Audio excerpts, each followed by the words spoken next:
Right, guys, on today's episode of the podcast, me and Chris sit down to talk about reflecting on your own training and the best way to do that. How can you make a training goal meaningful? How can you give it purpose? I think this is really good if you're at a bit of a loss with your training at the moment, or you're kind of dealing with some setbacks. We really discuss how we deal with setbacks and basically the best way for you to get through those moments where you feel like everything's not going to plan. If you want to follow any of us on social media, you can follow me at Hat the Body, Hat the Mind. You can follow Chris at _symbiotic_chimp, Mark at Mark Origin Series, Jasper at Jasper Schoolay, at Real Coaching Radio. The link tree will be coming at some point. Without any further ado, guys, 5-star rating and review on iTunes and Spotify. Enjoy the episode. Welcome to Real Coaching Radio, the podcast for coaches by coaches. We are here to teach you how to get the most out of your clients and yourself. This is where beauty meets the beast, brains meet brawn, and science meets, well, bro science. Welcome to Real Coaching Radio.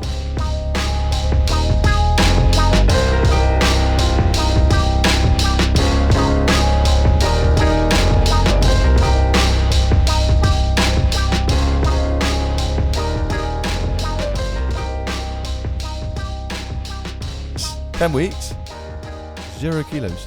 Yeah, there's more factors in it. I know. Kilos is almost a terrible measurement. Also, you didn't gain 0 kilos, you just didn't gain 5 kilos. I didn't gain 5 kilos. Yeah. I wanted those 5 kilos. Yeah. But it's funny because progression is a really strange thing. Well, it's just so non-linear, and the problem is it feels so linear. It feels like I work hard, I adapt, I improve. And that's just not the case. There's just too many interplaying factors. It really is like looking at the long game. And the more I look at the training, the more I try and think about the long game. But now is a great example because I'm literally injured right now. So when I'm looking at it, I can't see the long game again. I'm like, if I don't squat heavy in 1 week, I instantly lose every ounce of strength I've ever had in my squat, which doesn't make any sense because I've literally just deadlifted a PB. Yeah. It's funny, isn't it? Because I think it's really interesting. Like I was saying, I didn't gain the 5 kilos on my bench. You're now injured. Yeah. And the long game in these moments does seem really difficult. But it's actually not as difficult as it seems if you can just set out your target, set out a plan and just follow it. And I think that's, I know this sounds really stupid, but I'm starting to always resort back to the idea that everything I'm doing now is not actually to do the thing, it's to gain the knowledge so I can do the thing better. That's so interesting you said that. I was just about to bring something up. So we're going to mention somebody, it's close to our hearts, that is at the gym. But me and Ruggiero were talking the other day, and he said something that was probably the cleverest thing he's ever said in his life. Ruggiero is possibly my favourite person ever. He spat wisdom at me, and I was a bit taken back, but I was like, he was like, should I do an Italian accent? Probably not. He was basically like... Well, I really want to. Try it. I have to do this with my hands. But he was like, being an athlete, we're not an athlete because we compete. We're not an athlete because we're really good at something. We're not an athlete because I'm really fit. We're an athlete because of our mindset. And he said, why you're an athlete is because you turn up every day and you use every session to progress through learning physically or mentally, and can improve in many ways that are not physical. And I was like, God damn, that is so true, because I do really agree with that part of the difference between someone who, let's say, is exercising and training is training. There is a goal, but also training involves several aspects you don't think about when you're going into it. Like, for example, dealing with injury, dealing with how to do something psychologically, dealing even with obviously a big thing now, topic I'm not going to talk on because I don't know enough at all about it to talk about it safely, but hormones and, female cycles and strength training and stuff like this is so much more appreciated now, that because it affects training, right? It affects the ability to perform well. So almost not programming or not adapting the session related to that is a bit backwards. It doesn't take into account that there is multiple aspects of your life that come into play in the moment of training, and you are trying to, I think, squeeze as much juice out as possible. You're trying to get the best situation of that day. So that is never what's written on paper. I don't think I've ever completed a workout exactly as written. I don't think I've ever done that. And if I have, it didn't feel exactly how I expected to feel. It didn't go exactly how I expected it to go. Things might have felt heavier, lighter. So I do think that, training is very much a reactive and responsive exercise rather than something that can be really planned and have a lot of foresight in.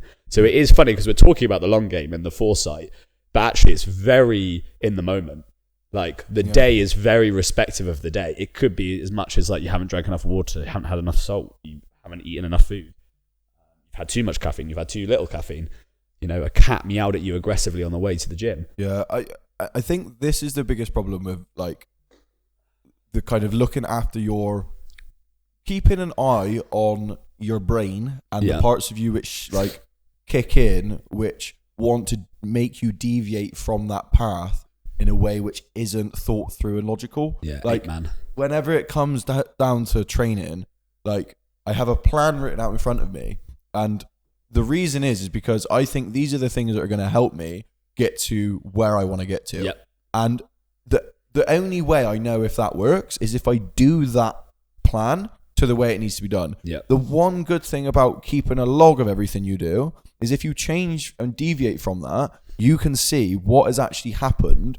Why did I deviate? Like, what is the deviation done? Like, there's been plenty of weeks where I've come in, my sleep's been shocking, I've been so stressed out with work, so I've like auto-regulated and just pulled my training right back down. Yeah. And it's like, in the program, I still had all of my sets and reps to do, but I did 2 or 3 out of the 6 exercises I got planned. Yeah. Because it's like that or daily 90% of the weight planned. Right. And it's that daily like auto-regulation being tracked, which allows you to go, right, looking back over the past 10 weeks, what I've done, like I can reflectively look back and go, do you know what? All I actually did was just bench. Mm-hmm. Didn't work on any weaknesses. Yeah. So I haven't gained any progress, but I've gained a lot of knowledge in that time. Yeah. And that's why like if you can put yourself in like, I guess the Captain Rogers mindset of you are just there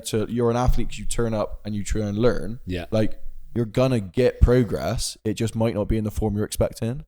Yeah, so I think that, this is a big thing, and I think it's useful because we're coming at it from different angles, because I'm coming at it from the angle of being injured and how that reflects on my training right now, and you're coming at it from the angle like you've done this training cycle and it didn't reward you in the way you thought it was going to reward you for particularly this one exercise.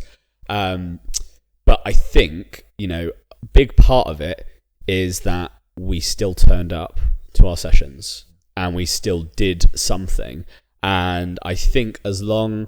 the key takeaways I've got from my workout today, for example, is that you should try and move free ranges of motion that obviously for me don't cause pain, but still move.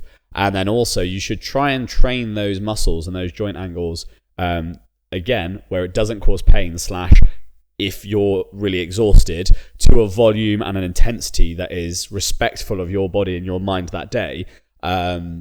Because ultimately, it's not like there isn't really such a thing as a wasted training session if the intention is that I'm going to make the most out of this from the situation that I have. Right. There is a wasted training session if you're literally just throwing extra volume in and it's absolutely pointless.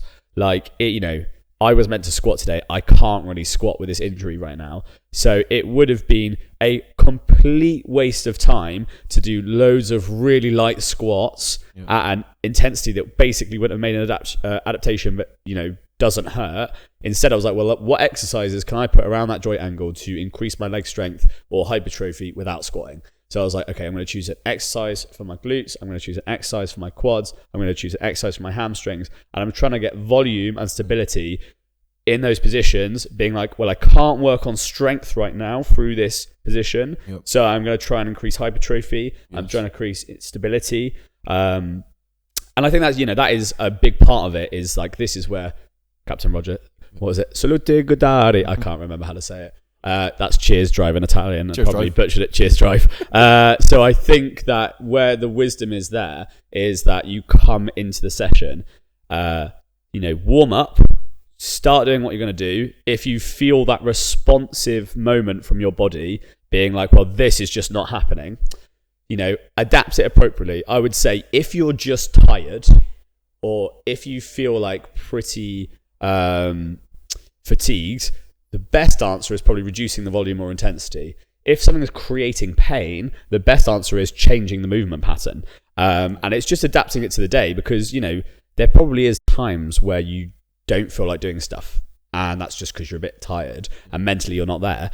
So you're not going to get the best performance out of the session from lifting really heavy weights. That's not going to happen. But you should probably still push it in another way. So maybe you can go lighter and do higher volume, and you can work more on that kind of aspect. So I guess this becomes really interesting. Like, what would you say? You started powerlifting now, and you have the experience of a training cycle where there's a peaking phase, as in you're starting at higher volume and you're getting to higher intensity, roughly. Yeah. What if you have something like a competition and you've got a set date and you're like, oh, I can't do this because of whatever reason, I'm too fatigued, I've got a bit of an injury. How would you then approach it psychologically -- how would you adapt the training? Because you kind of do have a time frame. You do have a deadline. But yeah, what do you think? I think two things. If it's coming towards competition, you've got to one of the things we've done with Grace, who's like the kickboxer I train, is we've gone through all of her competitions that she's got throughout the year, and we've pinpointed the most important ones. Yeah. So we've come to an agreement of we're going to peak you for these ones. These other competitions which aren't as important, you might be a little bit more fatigued, because as you're training with someone through that, which means if Grace was coming up to a competition which wasn't that important, which isn't in her long game plan, and she was carrying a bit of an injury, was a little bit tired, we would change the focus. Yeah. So in the focus, and I think this goes to a similar aspect of next week I have a deload week after this kind of test week or whatever, and it's about still turning up and doing the training, doing the plan, doing the exercises written down, because it's part of the deload. It's not taking a full I'm just going to not train. It's not taking a step away. It's take a step back. Don't take a step away from stuff like this, because when it comes to the training, it's for Grace, when she's coming up to this competition, say she is injured and it's not that important, can you go in and work on a specific skill that you've been trying to gain in your kickboxing? So can you go out and can you move it from my perspective, on the S&C side, can you just keep moving constantly all of the time and not get gassed out? Yeah. Can you do that from a technical point of view? Can you work on your leg kicks? Can you make sure that you are getting the timing right of those? When it comes to that, then you have a different focus and you still got the big game plan in mind. Yeah. And I think that should always be there should always be this is why it's really interesting. What's the game plan here? So for me, for example, the game plan is to some point qualify for nationals. Yeah. To me, I want to do that this year. Yeah. Right? Which is crazy ambitious, I know, because I've got to add 25 kilos now to my deadlift. Yeah. I've got to add 10 kilos to my bench press, and I've got to add 25 kilos to my back squat. Yeah. Right? Yeah. Hugely ambitious, stupidly 60 kilos to a total, ridiculous to be able to do. But that's the end goal, which means that this week doesn't necessarily matter, because what it's taught me is right, so I've actually got to work on my weaknesses and really identify them going forward, rather than just going, I'm going to do that because I think if I focus on these two things, it'll get me there. And I can look back and go, what I thought 10 weeks ago is now completely different to what I think now. Yeah. And that's the good thing about reflecting on your training, is when it comes to you getting this injury now, you have the time to kind of go, well, one, how did I get here? Which you've already done, reflected on. And two, it's well, how can I get out of this in the best possible way to keep that long game in mind, so I don't drag this injury out, and so I can strengthen whatever it was which broke down in that position. Yeah, so that's a good one. So yeah, that kind of rang a point in my head then, because the reason I got the injury is very useful, I think, as a teaching point for most people, because I think this happens a ridiculous amount of times, which is I basically, two things happened. Number one is I was trying to push weights in a new movement pattern, which was my low bar. I changed the, foot angle and stuff like that. So I was loading a position that I hadn't really loaded before at about 85%. And in the moment, it felt really good until it didn't. And that's the problem, right? The problem is if you're trying something new, you have to realize that some muscles in that pattern might not have the load tolerance yet. They might not have got to the point where they're strong enough to deal with a certain position in that squat, for example, in that bottom position with a wider foot angle. My hip extender, my adductors just couldn't handle it. Obviously got stressed, I irritated it. Then I went on holiday, only for a few days, but didn't sleep that well, didn't eat that well, and came back and then pushed or, trained hard. And you have a set of things there, which on reflection is really stupid. Stress. Yeah, stress. I'm just adding stress. I'm not listening to the fact that, okay, I went on holiday, I need a little bit of a rest to then hit it hard so I don't get injured. So now I've got the 10-day, 2-week delay effect on hard training because I have injured myself from doing that. So I think that mindset comes from something we talk about a lot, which is that scarcity mindset. If I don't get this now, I don't get it. Yeah. But it's but why don't you get it? You're going to get it. And I think I had a really good conversation with a client recently, and they were a bit confused about the perspective of their goals and where they were going with everything. And actually, we had this half an hour conversation, but once you've actually sat down and you put on paper, they really did know exactly what they wanted. And what they really wanted is it to be physically there, to be okay, I know that when I'm having these feelings, it doesn't matter because this is the end goal. And you might have small check-ins. So one of the things they were talking about, which is just totally funny because it's just changed my perspective. And that's another good thing we can talk about, which is there's little things that sometimes as a coach, you're just that's not really necessary. But actually to them as the person, as the athlete, as the client, they're but it just makes me feel good. Yeah. So can I just have it? Can I just do it so I feel good? So this thing is just getting an arm pump. Yeah, okay, well, as a powerlifter, you don't need an arm pump. Yeah, but it makes me feel good physically in my body. Same as working on my core. So I feel like I have a tighter core area because I'm training it more. Okay, I'm perspectively going we train core through Zercher holds and heavy this and blah, blah, blah. But I want to just train a bit of abs. I want to just do that because it makes me feel good. And perspectively, as soon as you go, okay, so here's your carrots. Yep. Here's the little carrots. It makes everything else way more bearable because the psychological aspect going into training is totally changed. Yep. As in, they feel better in their skin. They feel like they're achieving their goals, even though not much has changed. And the other thing is, like you said, because you're looking at the long game, it's just putting down on paper and being this is where we're going, by the way. This is what's happening. It's just not tomorrow. It's not the next day. It's not next week. It's not next month. It's what are we looking back in 3 years and go, wow, look how far I actually came. Yeah.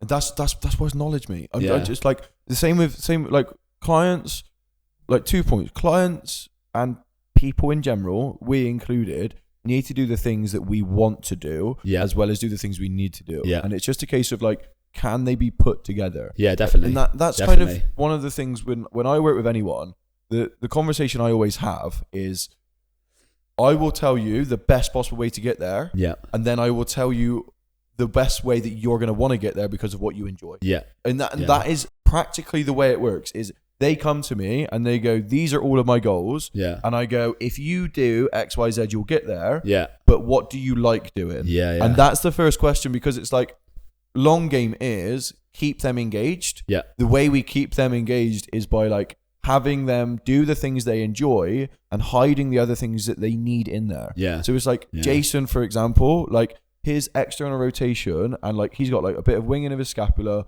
I don't think his serratus works at all. And every time he's pressing, his elbows just fly up here, right? Yeah. So it's in my head, I'm I need to address that. Yeah. And day one, I need to address that. Yeah. I've been working with this guy for like 6-7 months. Yeah. We're now addressing it Yeah. because I've got the buy-in off of everything else. Yeah. And that's the same thing with me. Like as it comes through this process of like learning and going through the process of getting what you want and understanding like the whole idea around things is it's like it's always the same, right? It's always the same. Anytime there's something new going on that I haven't done before, I'm afraid to do it because everything I've already done's got me to this point. So this new thing, why would that help me get any further than I currently am? Yeah. And the only thing is like I'm afraid to do that thing. So it's like if I can come around to the idea by like slowly stepping forward into that powerlifting mindset, like this 10-week block really probably hasn't been powerlifting. Yeah. I've been bodybuilding and just going heavy on a lot of other strength things. training. And strength training. And the reason that is because like I do the thing I enjoy and now I'm getting to the point where I look over the next block of training and it's like I'm deadlifting twice a week. I'm squatting twice a week. Yeah. I'm benching twice a week. And it's like any accessory in there is just weaknesses. Yeah, I totally agree. Volume is so low on accessories that are bodybuilding wise. Yeah. Because what's the goal? And it's just like it takes a while to get to that mindset. Well, that's good. So that's like one thing that you can definitely take away. So, what we're basically talking about here, classic Chris and Charlie ramble of where we're going with this. Apologies. But so basically what we're talking about is like we're reflecting on how you can approach your training from analyzing what you've done in training recently or from your last cycle or your last block. It's very important that you try and stick to a whole cycle of training so you have good data to move upon because you need to see at the very least some progression or some movement in a direction and see what works and doesn't work. And one of the big points we're picking up on now is, when you go into your next training block, where did you fall down? Where were your weaknesses? And that could be in several means. One could be physically, where are you weak? Positionally, it could be, certain muscle groups. It could be certain joint angle, whatever it is.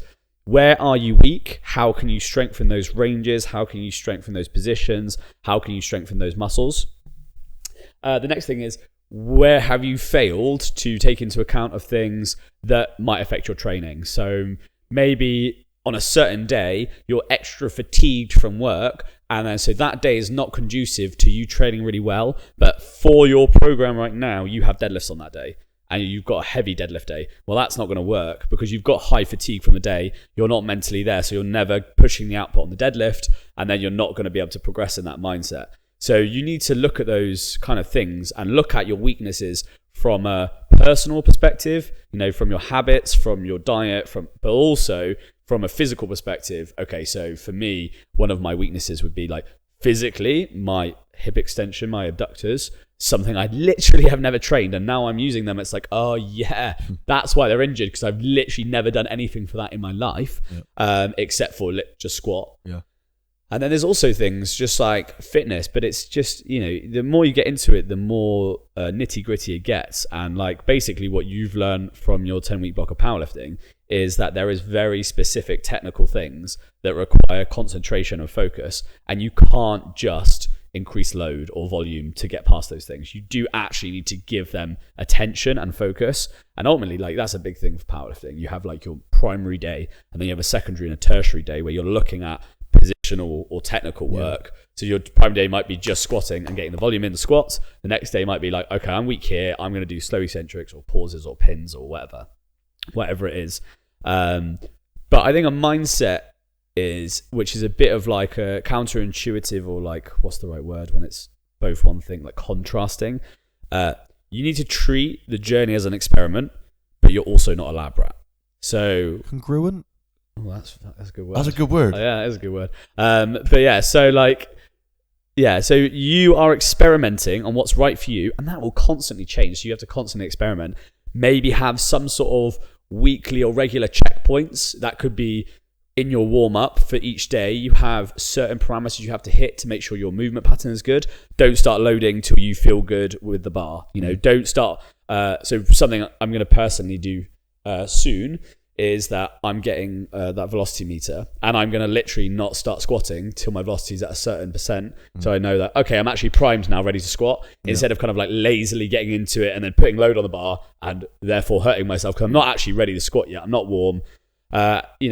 have those little markers, however detailed or not detailed. It could be literally like, okay, do I feel good enough to start now? You know, have I primed myself? Have I woken myself up enough? Whatever it is. Maybe that's putting on your hype song. Maybe that's, you know, mobilizing, whatever it is. So there's definitely that kind of thing. But at the same time, you have to also realize that you're never going to have the perfect conditions. And this is what I mean about the lab rat thing. Yeah. You're never going to be in a lab with the perfect atmosphere for the perfect day of training. So you have to realize that it is adaptive to you being a human being with a life and many other goals and aspirations that outside of exercise or training, and just dialing it in around that. You know, this is actually a thing Mark talks about a lot. You never have the perfect environment. No. You never have the perfect. So never try and treat your training with this same criticism of like, oh, that didn't really go how I expected. It's like, yeah, well, that's going to happen sometimes. That happens in every day of your life in any other way. For example, them not having ice in fucking Pret to get my iced vanilla latte. That's not the perfect conditions. That's not conducive environment. Honestly, though, it's like, so Mark says all the time, like, the most optimal you'll get is suboptimal. Yeah. And like, it's so good because it's exactly the truth in all aspects of life. And I think like, I think this is the really hard bit is there is loads of different things you can blame. Like, client today, right? She won't mind me saying this. Like, we got on really, really well. She gave me 6 excuses as to why she can't step on her scales. 6 excuses. Yeah. And what I'm saying, the reason I'm bringing that up is because there's an underlying issue with connecting like her weight to like her kind of who she is, and it's a really difficult one for her to deal with. Yeah, definitely. So that's part of what we're trying to address when we have these conversations. But really what I'm trying to address when I keep pushing and keep asking and keep digging deeper is I'm trying to get her to become basically a solution like focused person rather than a problem focused person. Yeah. And I think this is why for me it's two things. It's you, whenever you do something, you're looking to find the information on how to do it better next time you do it. Yeah. If you have that in your mindset, then you'll know that going forward, everything I'm doing is just data collection to tell me if what I'm doing now is good or not. The experimenting. Yeah. It's an experiment. Yeah. The second point is you need to be self-aware enough to know when you are just making excuses and you're looking for problems and you're not looking for solutions. Yeah. And this is the whole thing with accountability when it comes to looking back and reflecting on your training is do not make excuses as to why something happened, but try to look at it in a way where you can find the solution to whatever the problem is you are having as quickly as possible. As quickly as possible, rather than when is the best time to save money? Yeah. Okay. Yeah. Yeah. That's good. It's 20 years ago, and if it's not 20 years ago, it's right now. It's right now. Yeah. And that's the thing that we need to think about as we go forward: is when's the best time to address our things, and that's why like check-ins from a coach's perspective as an online coach, it's one of my most important things. The more data you give me, the more information you give me when you check in, the more I can look at all of this information and go, right, this is the move we need to play. These are the things we need to address. Or I've seen you've tracked every day apart from Saturday. What happened Saturday?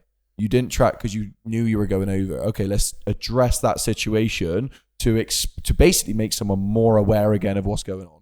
And that's exactly all I'm trying to do as a coach with myself, with everyone else, is like, can I become more aware of like, where did I fall down? Where can I improve? And it doesn't matter because the goal is to gain the knowledge to do it better in the future. Yes, that's really good. So a big thing that I've been working on myself and holding people around me accountable for, myself included, people around me, including my clients, and it's something I will say to them, is this idea of the narrative. So, an example of a narrative is, oh, I can't do this because I am this. I'm not very good with money, so I spend lots of money and I don't save. Okay, well, you've created a narrative. You've created the narrative where you're giving yourself an excuse that you're not very good with money. I know this because I say shit like this all the time, mate. All the time. Oh, yeah, I can't, eat more calories because blah, blah, blah. Okay, well, you can, can't you? You can obviously eat more. It's physically possible for you to eat more calories. So I think that something is like, you talk about self-reflection. you need to realize when you are creating a narrative. So when there is a bad moment in your training or whatever, and this could be the other way as well, is like, great one, and I'm sure she won't remember saying it, is like, oh, well, that's probably just because I'm this age. Yeah.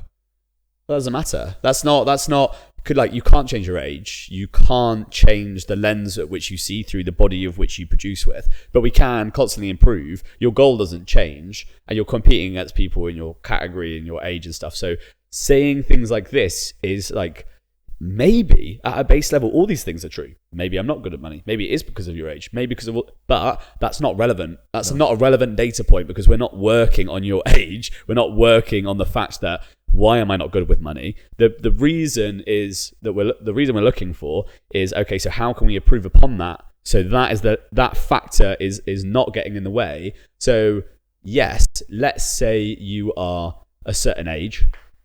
You might adapt the volume of training, the frequency of training days. You might have to adapt certain respective things of like, so like one of the things we've talked about a lot is there was a time where the previous coach kind of like really bulked and then really cut, and like, oh, that's probably not conducive to somebody of a certain age. You know, that might be something you can do in your 20s, but it might not be conducive to something you do in your 50s, of whatever gender or whatever. So you have to take those things into account. But it's not an excuse for why something's happening. So I think it's really important that actually, when there is a narrative, you can identify the narrative you're creating. And like you said, look at, okay, why am I using that excuse? Why am I trying to excuse that, instead of, that classic Carl Jung thing I say all the time, fear is where your path is. You need to identify what the problem is and kind of go towards that. So, at a basic level, returning back to my injury, my problem is I need to get stronger adductors so I can squat better, right? I've identified a problem. I chase the problem. I don't really want to train on an adductor machine. I don't really want to do that, but I'm going to do it. I'm going to do Copenhagen planks. I'm going to do these kind of long range lunges so I can increase my strength. So when I do squat, I've identified the weakness, solved the problem, and I can just get on with squatting. And I think this is true of like, okay, with your client, for example, why can't she get on the scales? Well, physically she can. So we need to identify a new pathway to get past that narrative of, I can't do this because I was really busy. No, so I spoke to Mark the other day. It's something that Mark Bell says all the time, and it's really fucking amazing. I really like it, which is the idea of, if you're not doing it, you probably just don't care enough. You probably actually, in this moment right now, you don't actually care enough to do it, because if you did, you would. And the reason you're doing something else is because whatever that thing is, in that moment of time, you care more for. So the classic one would be, I'd rather just sit on like the sofa and watch TV or play on my Xbox. In that moment, you probably just want to do that more than whatever the other thing is. So I'm going to counter that. Oh, let's go. Yeah. So the reason I'm going to counter it is because I don't think that's helpful. Reason is, I don't think that for someone who has a goal is me turning around to you, like me turning around to myself, I'll use myself as an example, and going, you don't want to do powerlifting because you're still doing all your bodybuilding stuff. I'm like, I kind of do. I definitely do. I've just like, there's these things, and like, I've kind of got these things going on. Or like someone who's not good with money and can like figure out their finances. Like me. I'm fucking dreadful for this. Yeah, it's really and like bad. people, money and calories, same thing. Yeah. If you're not good with your calories, not good with your money, you're either not tracking because you're just like, oh, I'll get round to that at some point, or you just bury your head in the sand. Doesn't mean you don't want to get good at it. It's just that you're not doing it right now. And I don't think this because something else is more important. I think that personally, that one thing, you haven't linked to why it's important to your life enough to make the change. Okay, so that's good. That is a good counterpoint. I think that is a reframing of what I'm saying, because what I am saying is, like you said, you haven't identified why it's important. Yeah. Therefore, at the moment, it's not important enough to you. So, for example, I think the really amazing example would be something in line with dieting and calories. You're someone going, okay, I want to lose weight. Yeah. This is really important to me because I want to look good. I want to look good and feel good in my own body. Losing weight, sub part of that. Subpart of that, you need to eat a certain amount of calories. Another subpart is, when I eat food, I enjoy it. I like eating food. It's an enjoyable process. There's a social thing behind it. I do it with my family, whatever it is. So there is a mislink between the two. not eating calories, I enjoy eating food. Enjoy eating food doesn't link up to I want to look good and feel good yet in their mind. So they both want, really importantly, to look good and feel good, but they also enjoy eating food. And because they haven't connected the two, that not eating calories is not important enough to them yet. So you are right. It's a reframing of, well, that actually, to do that, you need to do this. This is essential to do this. Same as like, when someone's not good with money, I am not good with money. Can I just, I'm using myself as the example. I'm using myself as an example. When I spend money and I create the narrative in my head, oh yeah, but you know, it's fine because I want this thing. It's important to me. Paid. And I deserve it. Yeah. And I literally count reasons in my head for why I've spent it, because it's good for my future. It's good for whatever the reason is. But truly it's because in that moment, I'd rather have that thing than not have that thing for the idea of saving, because the idea of saving to me right now, I haven't connected with the long-term goal. So and that's my point is, I think, so my thing is, I need to understand things in a really simple way and a really detailed way. Yeah. Okay, so I really need to understand stuff, which is like, this is base level, like, don't put your finger into an electrical socket because you will die. Simple. Yeah. And it's like these, and then why? Yeah. Well, these are the reasons, right? Yeah. So when it comes to someone figuring out a goal, this goal is a segment of your life. What is your life's goal in general? Why is this segment important? Very easy once you figure out what you want from life.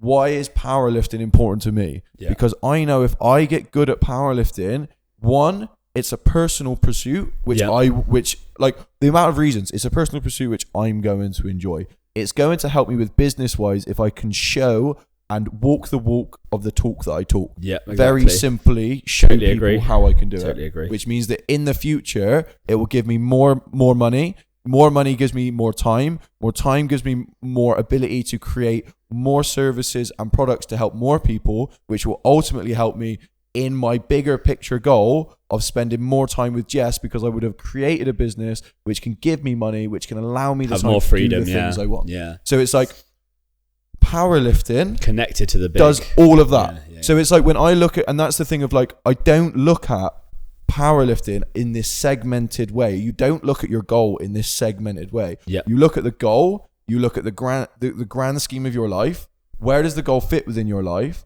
What can I do? And it's always about like, there's different categories of your life in different segments of social, financial, academia, work, family life. Like, there's loads more, but there's all these different segments, and it's all about how can we connect these segments together? How can we connect it in the picture of our life? How can we then create a life and work in a way which aligns all these things? And that's why I don't think that you need to be more disciplined to like not spend the money. It's just a case of like, well, you don't spend the money when you go like, actually, I've got this other thing going on. I totally agree. So I think that there's a misunderstanding of what we get from you not caring enough about something there, which is that you not caring enough about something isn't some overarching point of like, you're not disciplined enough, you need to do better. It's that, why don't you care enough about that thing? But I think it comes across that way. Yeah, I know. Do you know what I mean? Yeah, that's my totally. problem. So like, that's kind of what Mark Bell talks about whenever he does it. It's like he's not shaming you. He's just being like, you've got to realize that if that was truly, really important, you would really do it, because when you really care about something, you do it. Yeah. But the thing is, you might, like you said, you might not have connected the dots to why that thing is valuable in the future for you. And also, you go one step further with what you're saying, because you're saying it's this overarching picture of life. What would you want from life? But I think it's more like how those things become or give you value to you, as in the self. And I think that, when you're talking about the ultimate goal is to spend more time with Jess, more freedom with Jess, that's because your relationship with Jess fills you with the most importance in your life. Like, it's not really to do with some, arbitrary or external, I need to achieve this in my life. There is this narrative that I need to complete in my life. It's more to do with the fact, at a base level, that's the thing that creates you the most happiness. And you've got all these things that link into that thing to create the most happiness. So you're trying to use those things to amplify that thing that creates the most happiness. And I don't think many people think of their training. Well, I don't think many people take themselves seriously enough in certain aspects of their life. So when someone's talking about training, there's loads of people, like, I don't think many of my clients would consider themselves athletes. And that's so funny because I loved the thing about Rogero returning to that, because it, like, what's that thing that guy from Nike said? The guy who made Nike, the owner or whatever he is, CEO, he was like, if you've got a body, you're an athlete. Yeah. And I just love it because it is just like, it's not about being athletic. It's not about being at a certain level of performance. It's not about competing. It's about the fact that take your goals seriously enough that when you go like, well, I really enjoy this thing, look at why that thing makes you happy. Look what it adds to your life, and take it seriously. And then I think you will look at it in a different perspective. When you're making that choice of the diet choice or the money spending or whatever, you'll be like, well, actually, this doesn't align with my values, like you said. Yeah. But it also, we've gone on a philosophical tangent as always, which is really great. But when we're returning to the idea of training and how we can reflect upon our training, I think this all has the same kind of value, which is when you go into a session and something in that moment doesn't feel like, well, look at how that aligns to the greater goal. Like Charlie says, gain knowledge from it. Try and use that training session to be like, okay, this isn't working for me today. How can I, 1, damage control, and 2, gain stuff to be better next time? 100%, mate. And that's the bigger picture thing that I talk about all the time. Is it's like you have like the reason programming so good is like you can program your life. You can look at it in a macro cycle, in a micro cycle. You can look at it in a mesocycle and figure out like 4 years down the line, what do I want? How am I going to get there? Yeah. It's like if you can take the time to do that, and it doesn't have to be the detailed day to day, but it can be like in 4 years' time, I want to do this thing. It's like, great. How do I get there? Well, what have you got to do to get there? You got to do these things in a training block to get, like, you got to achieve these things by then to get there. Okay, so how does that break down to a yearly plan? How does that break down to a monthly plan? How does that break down to a weekly and a daily and a minute by minute? And it's like, you don't have to be as diligent as doing that, because that's not something I haven't worked out, my monthly thing and my yearly thing. But what I've worked out is like, this is a goal that I want in the future. These are the feelings and the thing I want to feel. This is how I'm going to then prepare for it. Which means coming back to the training thing of like the powerlifting stuff, one is something like personally is going to be such an amazing thing to do, because that the whole competitive nature that a lot of us have, and I think all of us have, is like, let's put that into something positive and let's like really enjoy the process of it and really see if I can achieve something. Yeah. So it's like the powerlifting thing, like the 1 rep max today, the competition in 8 weeks time, like competition at the end of this year, like all of it really matters, but none of it matters. Yeah. In the grand picture, it all has an amazingly important aspect to it. All of it is so important. In that moment, if it went wrong, it doesn't break down this narrative that you've created. It doesn't break down what you're going to achieve. If anything, it adds to your bank of knowledge. And that's like my point of like, as you start to build this picture of like you say, the narrative of yourself should really be like, it definitely shouldn't be problems. It shouldn't be like reasons why you can't do something. Like the kind of and all of these thoughts can come from different people. It can come from like what your parents said, what your friends said when you saw them at a party, like all of these different comments that you get from other people, all of the wishful thinking of could you be this, and the downtrodden that we do to ourselves. Like it all plays into this narrative that we spin, and it's like your goal should be to cut through that narrative with like with really clear and easy things, which is like, does it align? This is the whole thing. Does it align with what I want? Yeah. Does it give me knowledge? Like, can I gain the knowledge? Can I be self-aware enough to know when I'm like not doing the thing because I'm afraid, because I don't want to actually do it. Like I haven't linked it to my life. Like it's such an important part, because training and life is pointless unless you give it a point. Yeah, this is the great existential crisis, right? So Albert Camus, my favorite philosopher, spoken about him many times already, But he talks about this idea of absurdity. The absurdity of life is humans desperately seek value. We desperately want stuff to mean stuff. And when you look at the universe, it's meaningless. It's a meaningless void. It's just things created out of stardust and whatever it is. It's basically magic. I don't understand it. It just exists. And he's being like, but this is why we project gods and we project meaning into things. And he was like, well, there's this clear gap where you have human desperately standing on the edge of the box looking for meaning, black void, nothingness, no meaning. And he was like, well, you kind of have to bridge the void. You have to find a way to achieve some level of meaning. And, you know, he talks about it, finding it in the everyday, finding it in the small moments, enjoying your cup of coffee while there's a sunset or whatever it is. And I think that's kind of, in a, you know, less philosophical way, what you should be doing, one in your training, but one also in your life. You know, look for the meaning in those small moments where you can be like, okay, what can I take from this moment? How can I project this into my wider meaning for why I enjoy things? And I think that does require self-reflection. And I think part of that self-reflection, just like with training, is not overcomplicating it. Right. What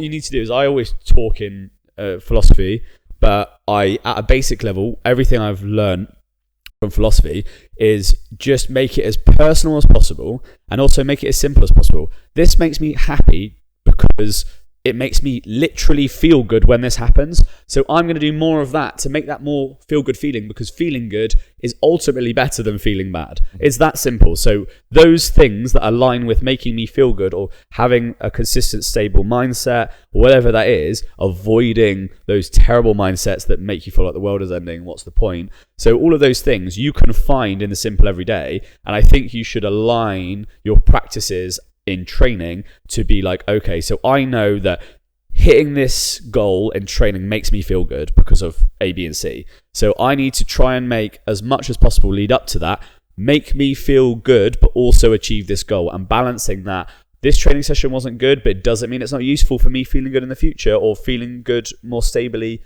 as a whole. And I think, you know, training is so up and down. It's really hard sometimes. You know, it can ruin your day. Yeah, mate. It can literally ruin. It can ruin my week sometimes. 100%. Yeah, and I think that it's not getting obsessed about the small, detailed moments. Or if you're gonna be obsessive, like I said, squeeze the juice. Extract as much, you know, nectar from that moment of value as you can, that you can then apply to your life. Because even as simple as you overcoming that difficult time in training will have a moment in your real life that will help you overcome a difficult time. And that is like literally neurologically and psychologically true. We now know that if you put yourself in stressful situations, cold showers, sauna, training, whatever it is, fasting, you come out mentally stronger. Your body is more adapted to stress because you are a hormonal, you are a neurological being. You're not some mystical entity that exists outside. You live in a biological body, and that has responsive needs. And for example, stress, being adapted to stress, will lead you to not experiencing stress in the same way. Right.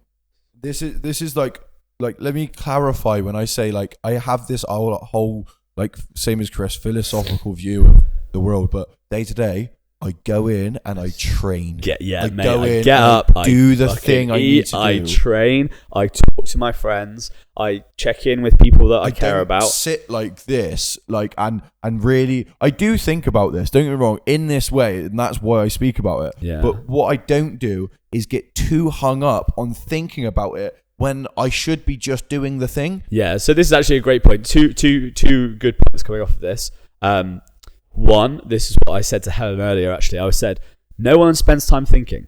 Like, very few people are going home and sitting there for an hour and being like, so what do I think about things? And writing them down and being like, I think this about this thing. Yeah, this is why, like, I love it when, like, this thing that I just thought about. So journaling is great because it does let you put your thoughts down to paper. But most of your ideas have, you know, I'm just taking the piss a little bit, have come from 5 years ago and you haven't really thought about it. You read a book 5 years ago. We haven't talked about it till now. We're now talking about it. That's your opinion. So, mate, right. That's literally your opinion. You just thought about it now. You're at the pub, you had a pint, and suddenly your political opinion from a news article you read like 5 years ago. You take the piss. So two things on that. One, two things, then two things, then two things. Two things. Jess's parent, Yeah. right? Don't have an opinion. Yeah. They have BBC News They have- coming out of their mouth, right? Which is great. I think that's most of Britain's opinion, to be honest. I'll turn up and they'll be like, Harry and Meghan. And I'm like, No, that's not you. That's not you. That's literally propaganda. That's the news has told you to say that.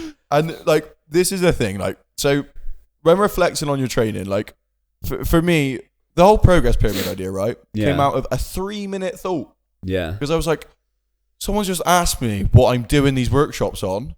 Well, this is kind of it. That's kind of what I'm doing. And then it's taken me about 3 months to figure out what I meant by that thing, right? Yeah. So it's like thinking about and reflecting on your training should come down to as simple as I have a goal that's going to make me feel better and it's going to add to my life in some kind of way. Yeah. I am going to set out a plan to try and get there, and I'm going to work my ass off and do the plan and do the things I need to do every day to achieve that goal.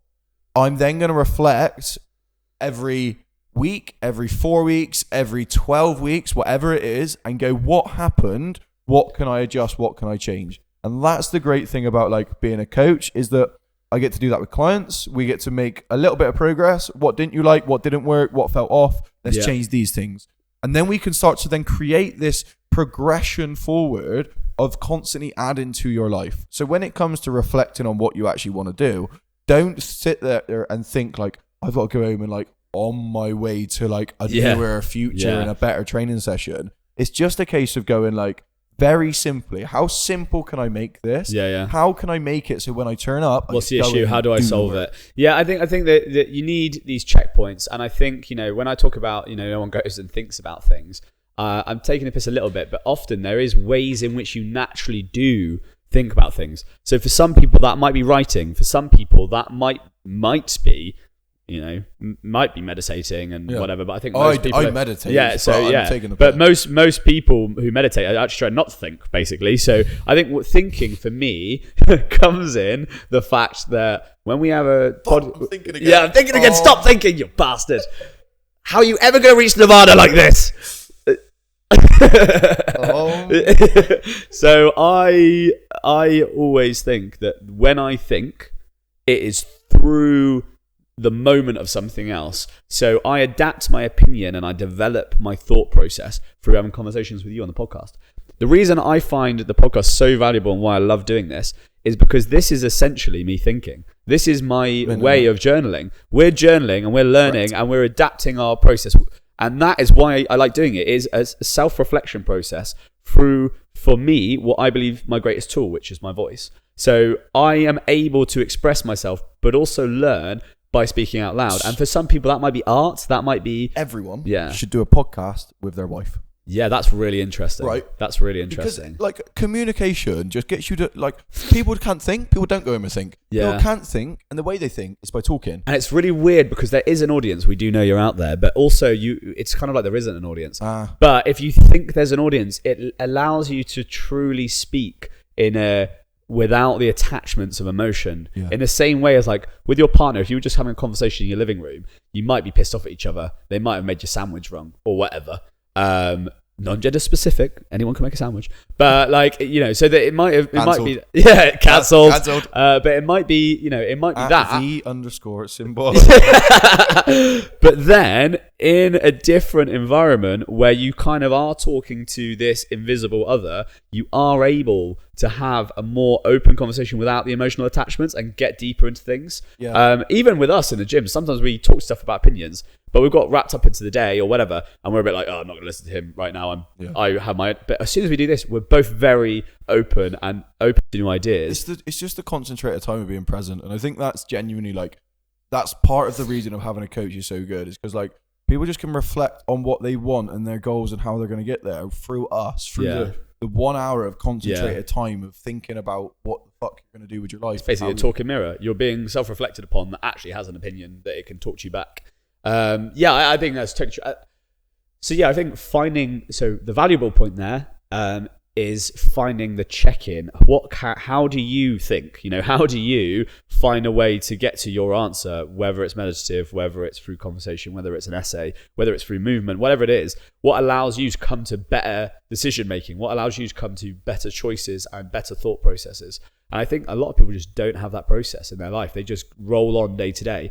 I was talking to Helen about this earlier, about people are pretty vapid, gaseous, amorphous beings. What I mean by that is we're just like Play-Doh. I wake up and whatever Chris Allen is in this physical body basically changes every day, mate. Yeah. And I've got basic biological urges and needs and whatever. And I think about, there is a narrative that has led to this point from trauma and memories and upbringing and hormones and neurotransmitters. But at a basic level, it's pretty amorphous. One day I love this thing, one day I'm really into this thing. And being ADHD, it's even more ridiculous because it changes every fucking 5 seconds. But what I do know is if I have check-in points, even if, throughout the week when we do this or when I do training, they are easy check-in points for me to go, well, this is how I could be more the person I want to be, or more the person I am, as I've spoken about before, more authentically me. And I think you just need methods of checking in. And in training, that I think the coach, as always, without selling us, is the best way, because it is a form of intelligent self-reflection. But also, just have a little training journal or diary and just create a habit of taking 10 minutes at the end of your session to actually sit, focus on your breathing and just come into a bit more of a restorative state, but also write down, what have I learned from this session? What is my takeaways? How can I improve my training from this moment? And that's obviously what we're doing, maybe organically through many years of training. And that's what we do as coaches more physically. But, you can do that yourself. You can do it with a coach. And I think that is the key from what we're talking about today is you need to be somewhat adaptive to the moment. You need to be self-reflective and choose moments to be teaching moments and gain knowledge and to create a bigger picture. But make that bigger picture from the most simple little thing that creates happiness or achievement for you. So I don't think anyone I know exercises or trains for training. I know this sounds so dramatic, but literally the meaning of my life is in my training. Like all the things that matter to me most are really built around training and coaching and having conversations. And I was saying this the other day, like humans there's 2 very important things for a human being. To be able to abstractly think is very human. To be able to have a conversation and say, a baboon goes, water, sees water. A man goes, there's water around the corner. They are able to abstractly think of something that's not actually there and imagine it. And having that conversation does spark some sort of creative dopamine reaction. Similarly, they love to move. Humans are so adaptive to moving in many different ways. So if you can find ways to bring these 2 things together, ours is podcasting and training. That's what makes me happy. And that's what I've decided, actually moving and being able to have interesting conversations is all there is that I need to feel sustained and to feel growth. And even sometimes when I feel the goals aren't being achieved, I can go, but on the daily experience, I'm pretty satisfied. I'm pretty happy, especially compared to my life previously. So it gives me that check-in of like, but this is pretty mint. This is good. And I think that's the thing, guys. So take those things away. Just really have a reflection on your training, have a reflection on what you're doing, how you're doing it, and how you can improve it. But don't think about it too much. Just go in there and just train. Go with the flow, man. Simple. Thank you so much for tuning in. We have been Real Coaching Radio. We will see you on the next one.